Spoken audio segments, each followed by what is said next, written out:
and welcome to yet another lecture of Statistics 479 Time Series Analysis.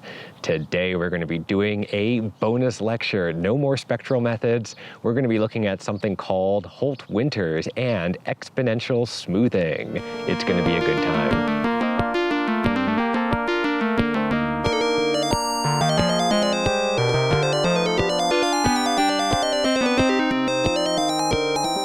So in this lecture, we're going to look at first just a smoothing method, something that we talked about way back at the beginning of the course. But we're also going to look at how it relates to the ARIMA model, something that we've spent most of our lectures discussing. We're going to talk about different approaches to estimating and forecasting for this. Now, there's entire textbooks about exponential smoothing. We're just going to scrape the surface, look at some examples, and try to get a sense of what it's doing, just so you have that in the back of your knowledge in case you ever need to use it or you hear somebody talking about it and you want to kind of know what's going on. Now, we're actually going to be looking at some R code. Specifically, we're going to look at the Alberta COVID cases and the Alberta COVID testing from last year, that is from February to about August in 2020 during the first wave and the following summer. We're going to use these methods that are implemented in the Holt-Winters function, which is in the stats package, and something called ETS, which is in the forecast package, which is not Edmonton Transit Services, though that also isn't so bad.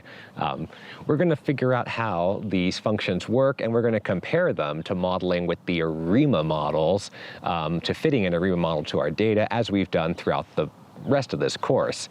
Now, again, there's so much more that you could do here and you could study, but hopefully this gives you a sense of what exponential smoothing is, so you can go forward and read more about it on your own, if you're so inclined.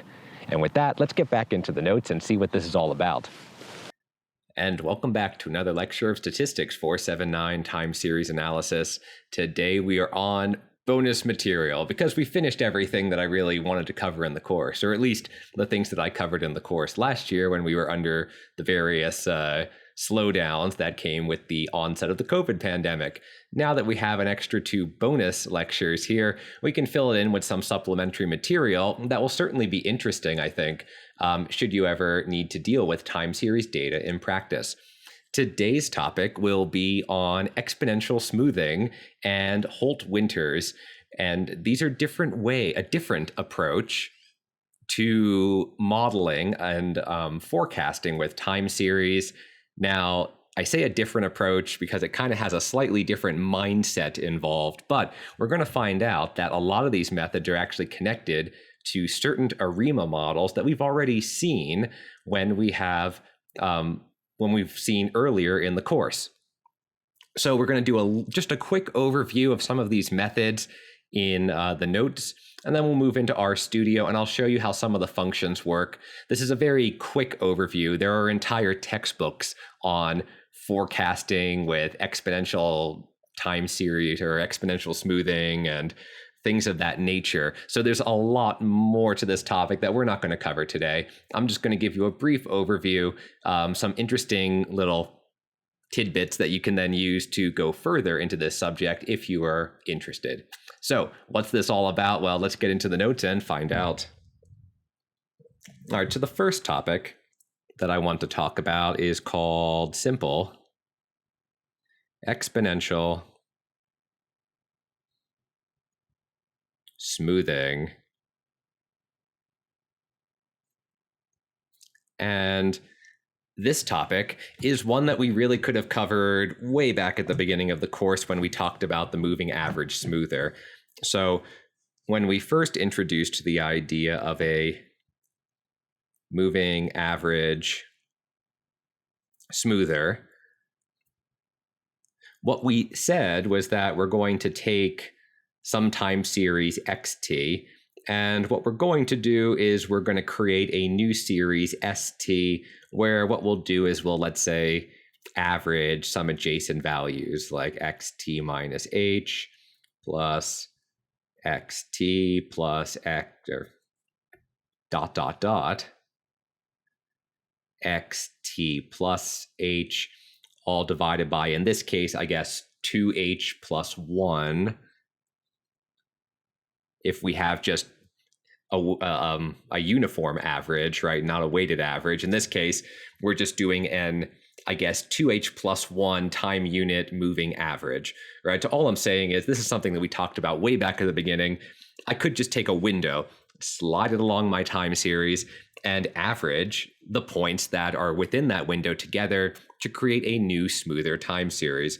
Now, here we have the idea of a finite window.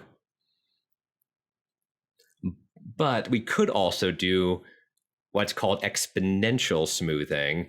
And in this case, what we do is we create a new smooth method. So this is the moving average. If we wanted to do exponential smoothing,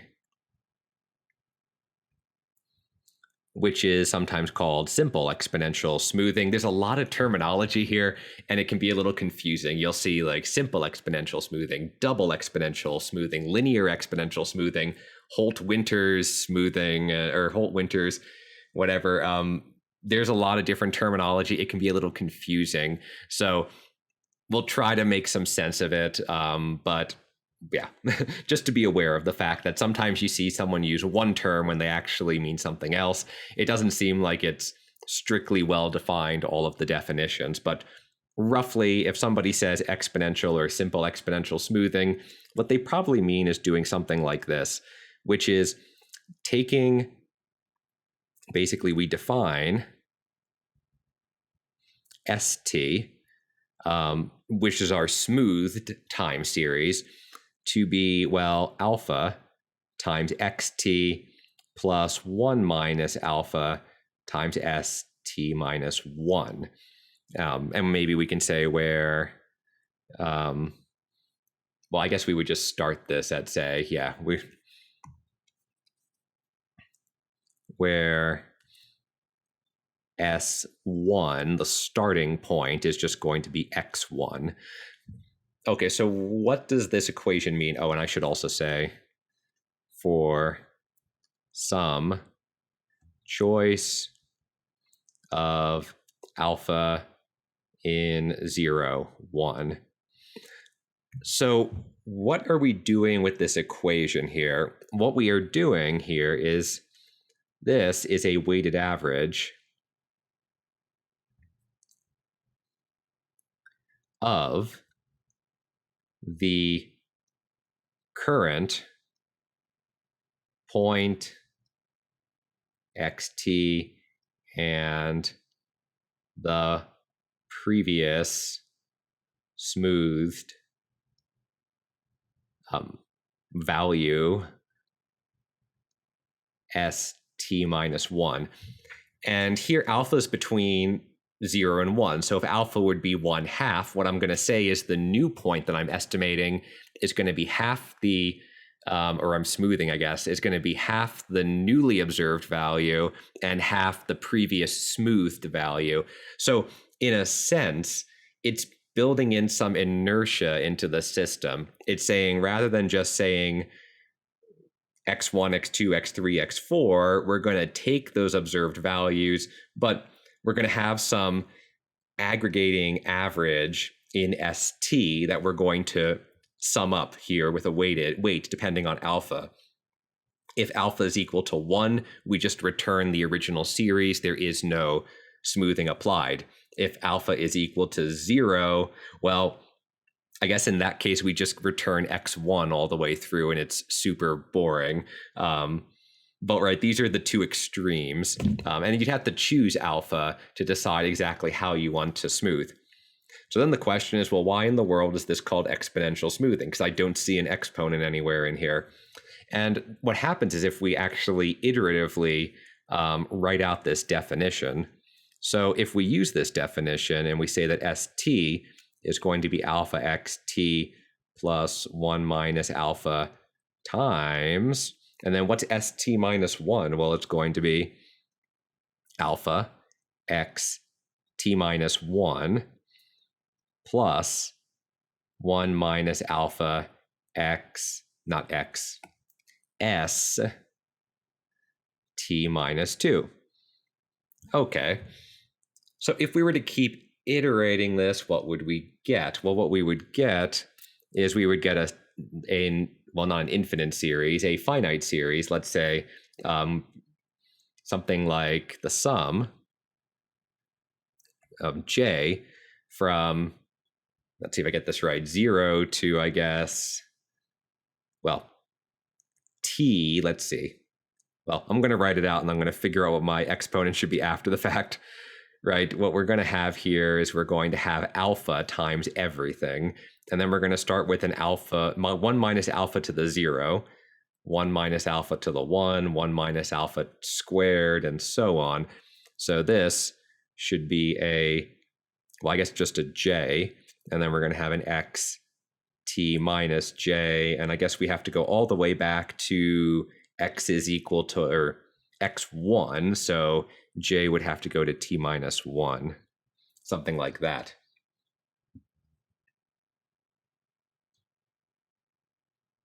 Except there's one subtlety, and that's what I had a feeling I was missing something. The final data point is not or the initial data point x1 is not multiplied by alpha, because notice that alpha only comes in here and here. It does not come in over here. So that means that it's not really going to matter if alpha is, well, not really close to 0, because 0 in this case, because what we would end up with is something like 1 minus alpha to the, I guess in this case, t minus 1 times x1. So this is why it's exponential smoothing, because it's basically, so this is effectively a weighted moving average smoother that uses the entire past. Because we're going all the way from our previous point all the way back into the past, and we're in some sense dampening the influence of every subsequent past value by a factor of 1 minus alpha. So as we go back again, if alpha is closer to 1, then we don't rely as much on the past measurements. If alpha is closer to 0, then we're going to have a much smoother representation of our series. So this is just a smoothing method that can be useful. And one thing that I didn't mention in the spectral setting is that I'm going to say note, smoothing acts as a what's called low pass filter. So if you've done any like signals processing or signals engineering, you might have heard of low pass filter. Effectively, a low pass filter is something you'd apply to a signal, which would get rid of high frequencies, high fluctuations. I guess if you apply it to audio, you'd get rid of those like tss sounds. Hopefully my pop filter here is actually stopping that airflow from being horrible into the mic. But right, if you have that high frequency static that you might get, a low pass filter would, well, take care of some of that. It would get rid of high frequencies in a signal. And similarly, if we have lots of little random fluctuations in our data, these little stochastic fluctuations, smoothing will smooth those out. And in effect, we're doing the same thing as applying a low pass filter, which would get rid of high frequencies. So there are some connections there. We're not going to get into the details of signals analysis and audio processing and all that stuff, but it is good to just be aware that there are these connections out there, especially with respect to the FFT that we talked about in the previous lectures. Typically, you can transform into the Fourier space, into frequency domain, that is, and then you can just cut out. You can apply a transformation that will cut out the high frequencies and then transform back. Or oftentimes you convolve with the correct thing. But again, I'm getting a little bit sidetracked. I don't want to get into all of that today. Right, so that's the rough idea of the simple exponential smoother. Now, what I want to do, though, is go a little bit further and talk about the idea of a double exponential smoother. So, right, the rough idea, so this is now the next section is going to be double exponential smoother. So roughly the idea is that the simple exponential smoother is just going to smooth things out. And again, I didn't make any assumptions about what x is, if x has any trends in it, or if it's just a stationary time series. If it's just a stationary series, then the simple smoother is just going to kind of dampen those stochastic fluctuations up and down around the mean. But if there's a trend in the data, if we're increasing or decreasing, people often like to use a double exponential smoother. So what is that? Well, simply put, what we're going to do now is we're still going to start with the idea that S1 is going to be X1. So we start our smoother at whatever the first data point is. But now we're going to have to define something else, and that something else is going to be B. And B1 is going to be the difference between X2 and X1. So this is like the change or slope. And B is kind of loaded notation, right? Because oftentimes we'll use B to correspond to like a slope or something in a linear model. So, right, the idea here is that we would start with this notation where we have two different things going on. We have our smoothed time series starts at X1, and we have a change, the difference between X2 and X1. And then we define, so this is the like initialization. Then we would define ST to be alpha for some alpha of XT. So the same thing as before, we choose an alpha, which is going to tell us how much we're going to smooth. But now what we're going to do is we're going to take 1 minus alpha, and we're going to multiply it by ST minus 1 as before. But what we're going to do is we're going to include BT minus 1.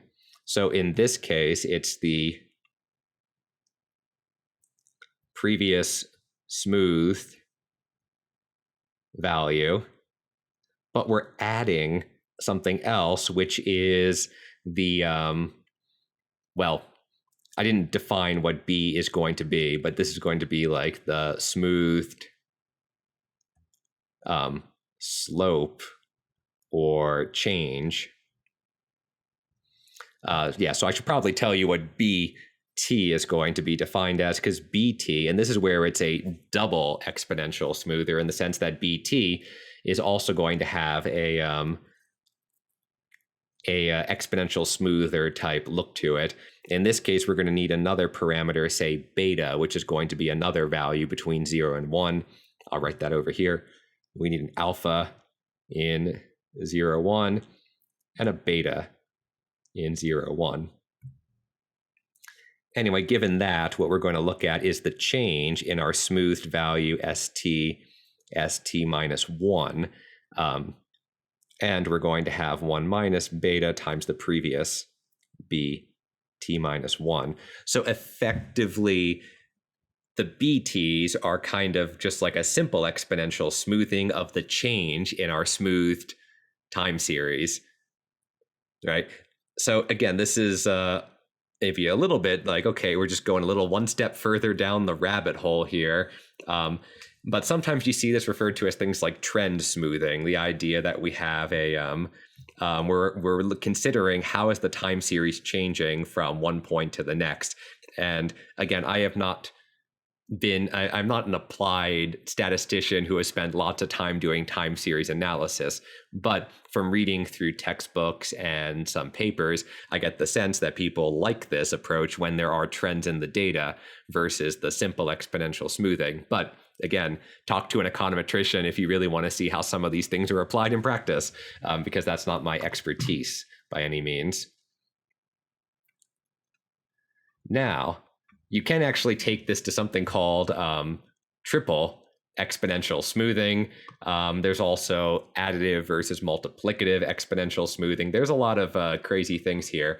What I want to do is I want to talk specifically about what comes into the R package or the R function Holt-Winters, because you'll see that name being thrown around a lot, or that hyphenation of two names. Presumably, I believe Holt-Winters are two different people, though I'm not 100% sure on that, so we should probably double check that.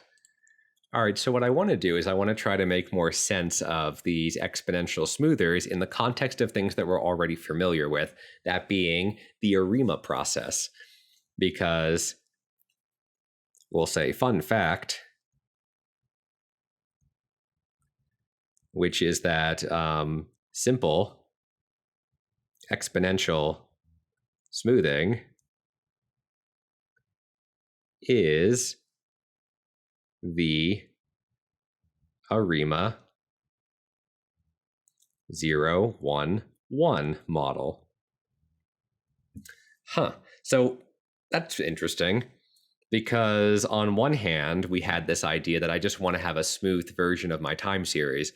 On the other hand here, I have an ARIMA model, which is sort of modeling the noise process here, or at least modeling my time series after taking a first difference as a moving average process. So let's investigate this further and actually write it out. In this case, if we consider our ARIMA 1-1 model, what we would find is that we would have the first difference, 1 minus b, applied to the time series xt. Okay. On the other side, we would have 1 plus theta b applied to wt. Okay. So where do we go from there? Well, what we can do is we can split this up, and we find out that we have xt is equal to xt minus 1 plus, well, then a couple things here. We're going to have a wt, and we're going to have a theta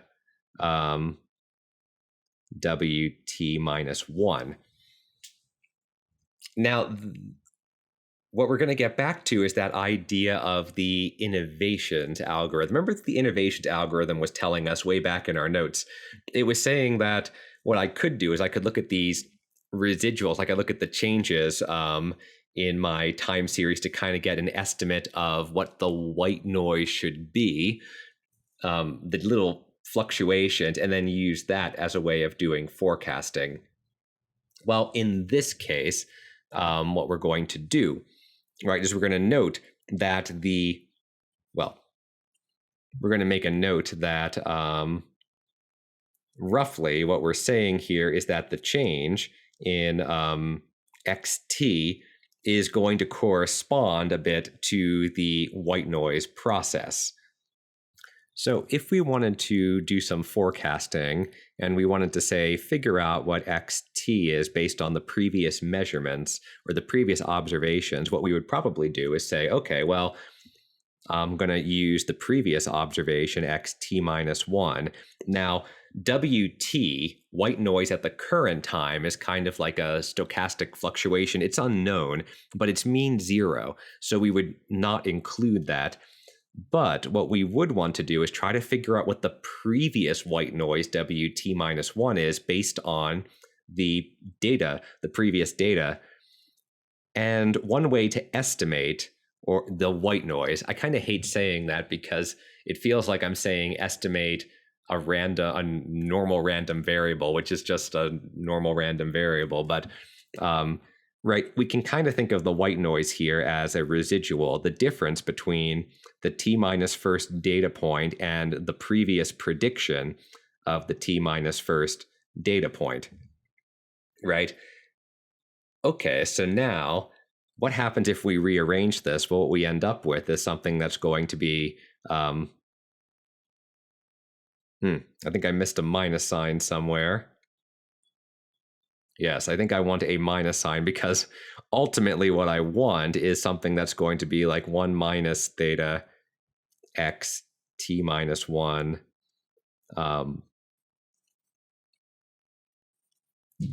plus theta x hat t minus 1.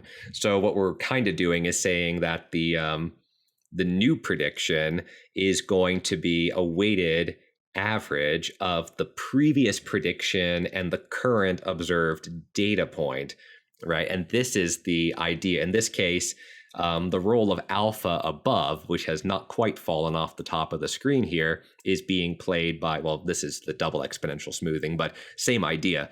The alpha here is being replaced by a 1 minus theta.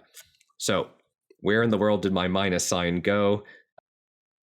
All right, so the problem that I ran into here is that I realized that theta actually could be positive or negative. So I was outthinking myself. If I just followed the equation on this line and put it together, what I would have is 1 plus theta and then a minus here, which looks a little weird, but if theta is negative, then we get exactly what I want, which is basically 4 theta equal to minus, I guess in this case, 1 or alpha minus 1. What we would end up with is something like x hat. T is going to be alpha x t minus 1 plus 1 minus alpha x hat t minus 1, where here x hat t would be our prediction, and x would be the observed value. So in a sense, what we're doing the exact same thing. We're predicting the next point based on a weighted average of the previous prediction and the current value. So while we introduce simple exponential smoothing as just a way to smooth out our data, it actually does have context as an ARIMA model, and thus we can use it for things like forecasting and whatnot, and ask questions like, okay, how well does this model fit the data? What's our forecasting accuracy? Things of that nature. Now, I believe we can actually do the same thing for the double exponential smoothing, sometimes called linear exponential smoothing. One thing, actually, I should probably put that in here. As I mentioned, there's a lot of different terminology. Sometimes you'll see this called linear exponential smoothing or double exponential smoothing. Anyway, let's see if we can sort that one out without running into a little bit of trouble with all of the terms. So, I guess, fun fact number 2. Let's try the ARIMA 0, 2, 1 model and see if I don't get lost with all of the parameters. All right, so the ARIMA 2-2 model here is going to look something like what? It's going to be our 1 minus b applied to xt, and that's going to be 1 minus plus theta 1 b plus theta 2 b squared applied to wt. Now, if we put all this together as we did before, we end up with an xt is equal to x t minus 1, and then we're going to have a big string of white noises. We're going to have a, oh, I forgot to square this. I knew I did something wrong there. Yeah, we have to apply this twice because we're doing a second difference. Otherwise, yeah, that's not going to be as interesting. In this case, we would have a minus 2 x t minus 1 plus x t minus 2.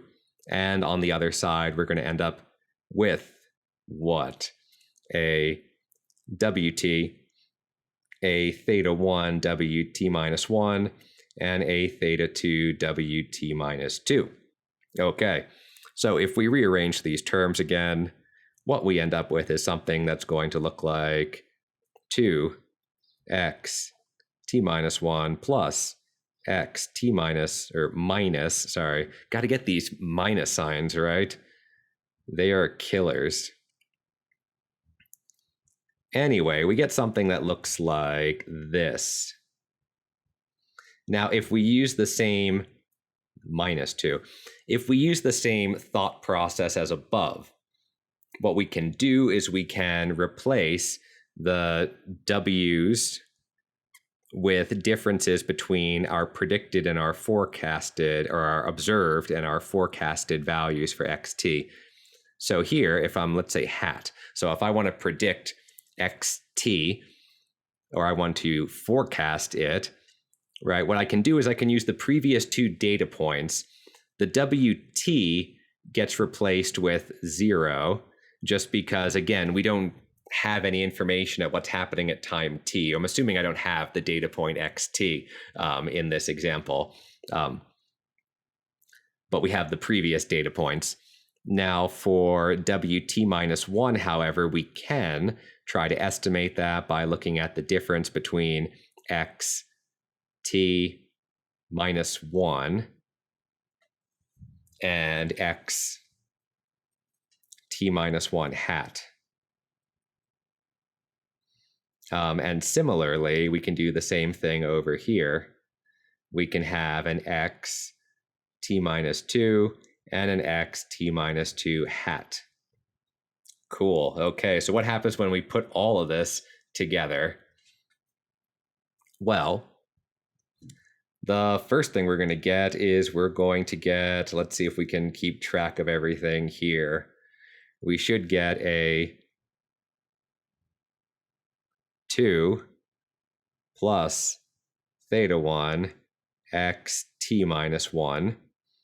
And then we're going to have a minus theta 1 x hat t minus 1. And then we're also going to have an x,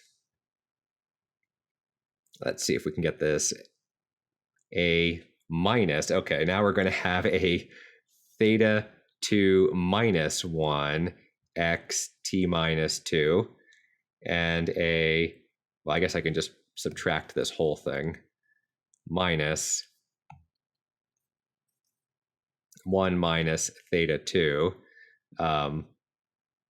minus theta 2 x hat t minus 2. Right, I think that should be everything we need. Cool, and in fact, maybe it would be better to have written this first term here in terms of xt minus 1 plus the smoothed version xt minus 1 minus theta 1 x hat t minus 1. And then the rest of this is kind of like minus 1 minus theta 2 x t minus 2 plus, since I factored out that minus sign. Okay, so we have something that looks like that. Where do we go from there? All right, so this one's a little bit harder to interpret, but what we can do is we can notice that what we effectively have is we have the previous data point, xt minus 1, and then we have a difference of these two simple exponential smoothed values. Now, it's not exactly like that because we have to consider that x hat is being smoothed by this entire process, but roughly it gives you an idea of what's happening here, in the sense that we could have something like an alpha 1 xt minus 1 minus alpha, or 1 minus alpha 1, sorry, plus 1 minus alpha 1 x hat t minus 1. And over on this other side, we could have something like a alpha 2 x t minus 2 plus 1 minus alpha 2 x t minus 2 hat. So you kind of get the idea of how we are kind of like iterating this smoothing method here. So yeah, I think the equations are a little bit harder to interpret in this case, but you can kind of get a sense about what's going on. Now, if we look at the actual Holt-Winters method in the R code, you can find that it'll tell you exactly what it's going to do. So what I'm going to write this out before we actually apply this in practice. So in R, we have Holt-Winters, which is just in the general stats package, the default stats package.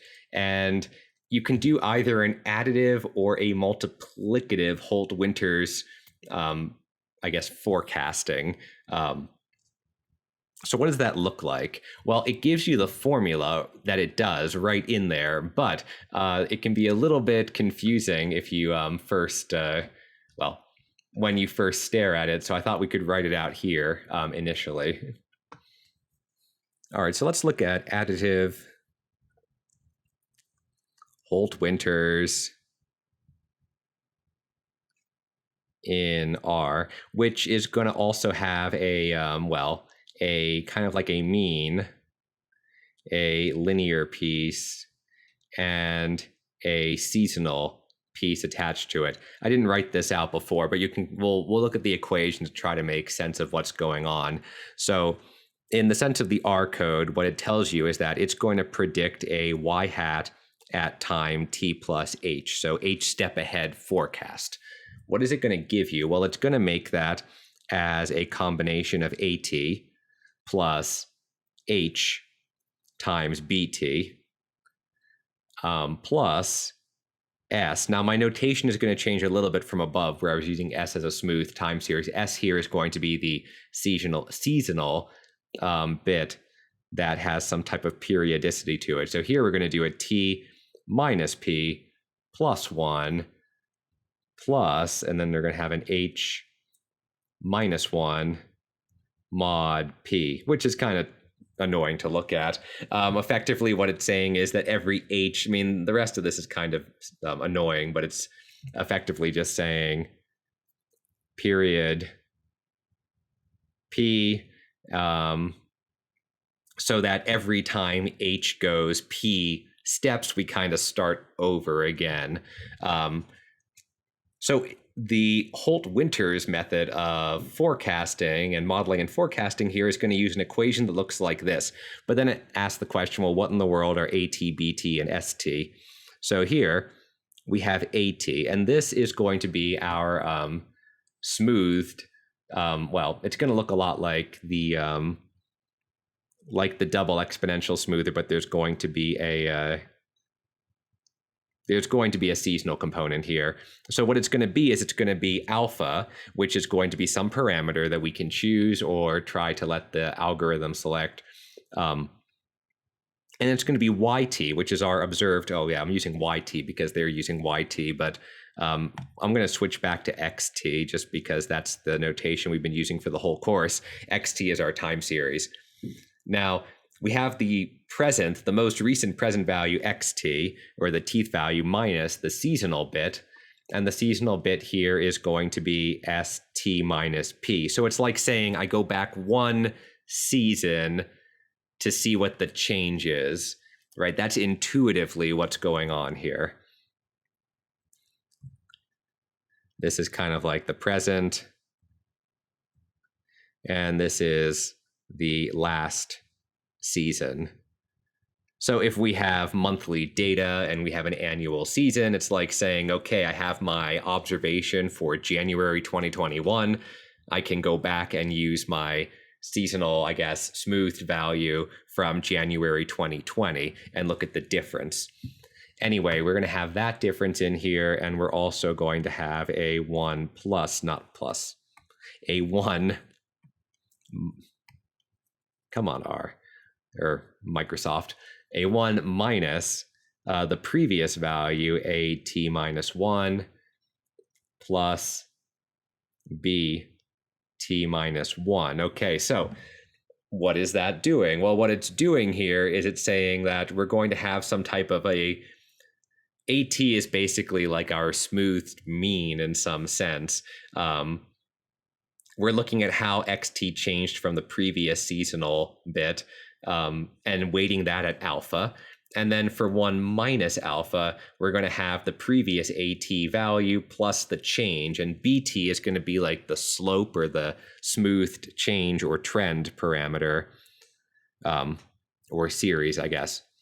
Anyway, for BT, we're going to have something that's going to look like beta, and then we're going to have an AT minus AT minus 1. So what we're doing here, right, is we're saying we're taking the current AT and yesterday's AT and looking at the difference. How much did it change? And multiplying that by some weight beta. The other bit then becomes 1 minus beta times the previous measurement, BT minus 1. So again, I'm not expecting you to kind of absorb all of the equations here, but just to see the form of the equation. Try not to get too lost in all of the notation, but just the form is all the same. A weighted combination of some change, like the AT minus 1, and the previous observation, BT minus 1, or the previous point. Lastly, this smoothing method also includes a seasonal bit, which is going to be ST, and we're going to have a new parameter gamma, which is going to be between 0 and 1, and we're going to look at YT minus AT. So this is kind of like saying how much is Y fluctuating above like the smoothed average. And then we're going to have a 1 minus gamma times the previous seasonal component. So again, it's kind of hard to interpret, but this is roughly what's going on. And this is the idea of a additive Holt-Winters predictor. If we're going to do it multiplicatively, I think things change a little bit. I'm not going to write it all out because it's just going to be a bunch of messy formula, but you can find it in the R documentation if you want to see how the formula changed in the multiplicative case.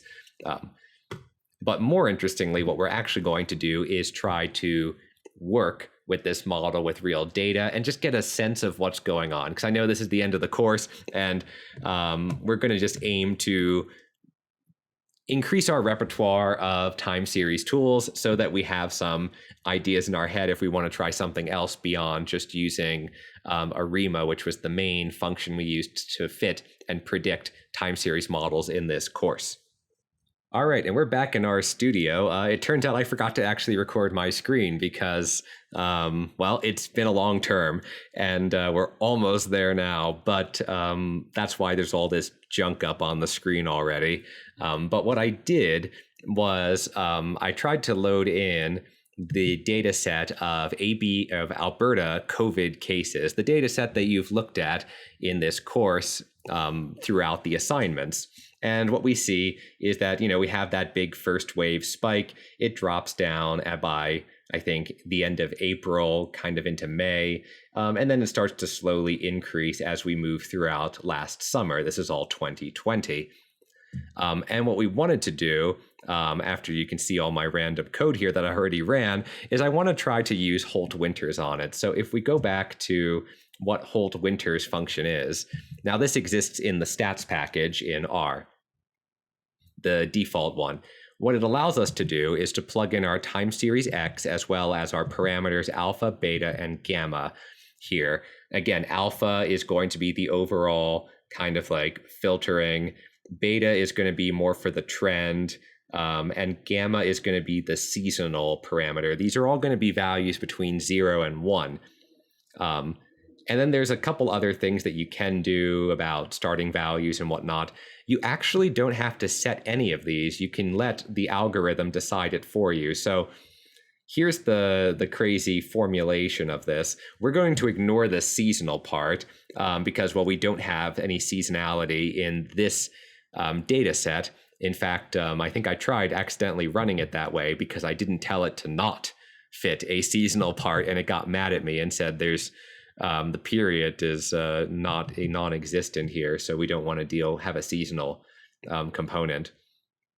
But I also wanted to point out that there are two ways you can fit this. There's an additive model, which is the one we're going to try.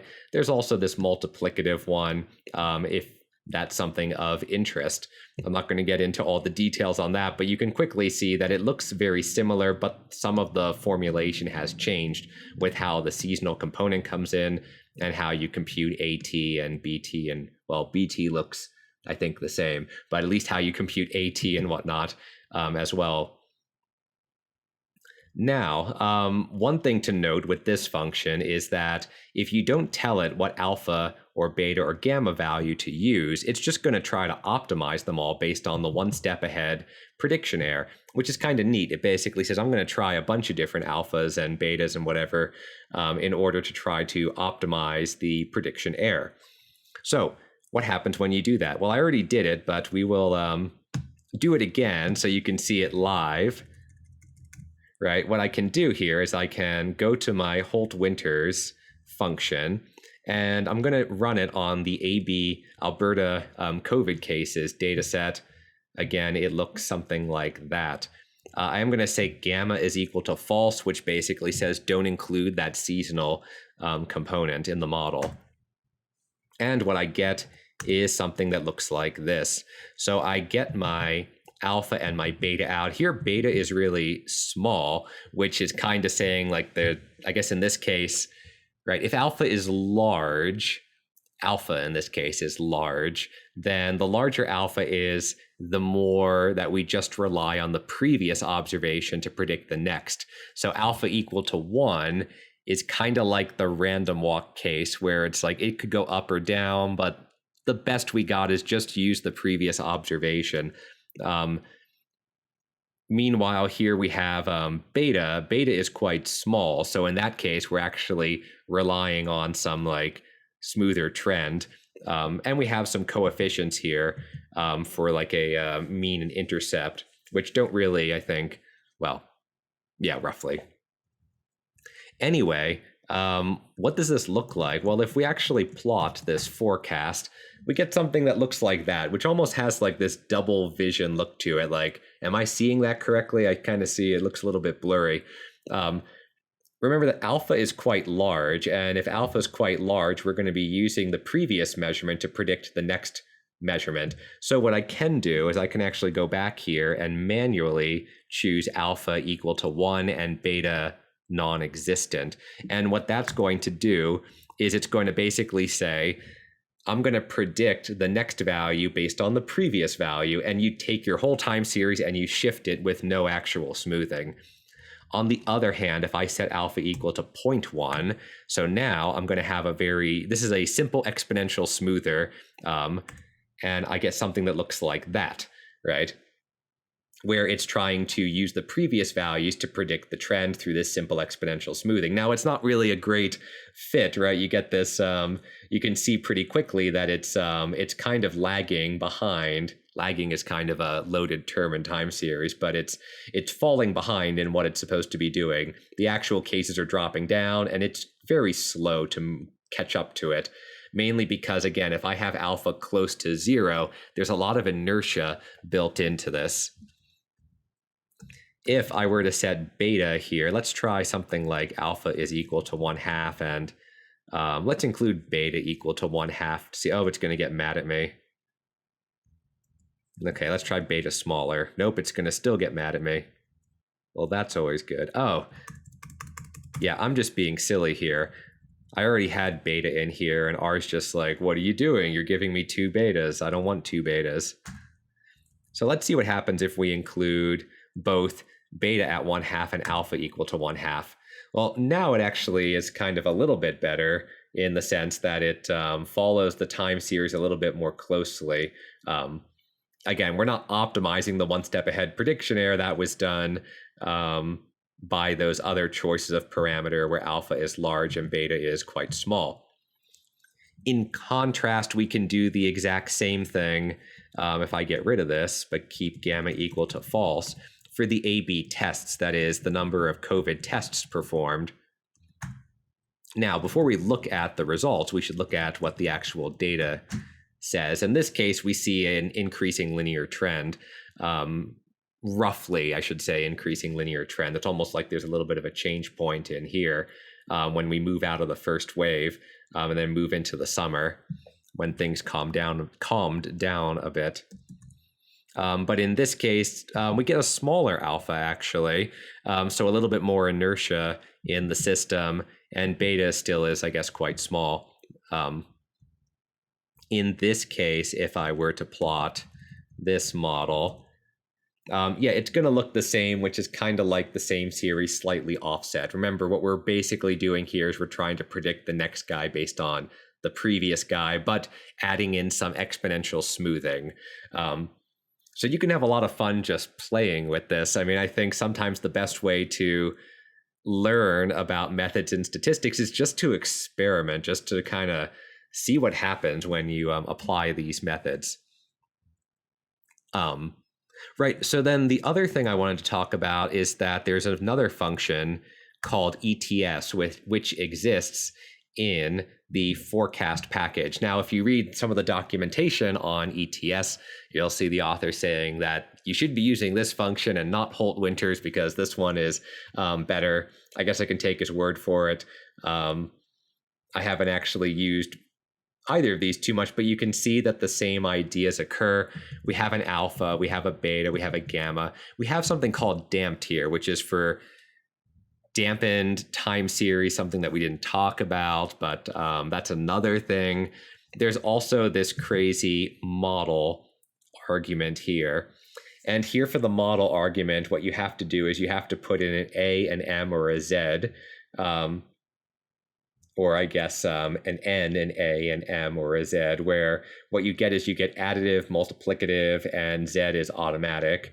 And then similarly for the second one is going to be for the trend type.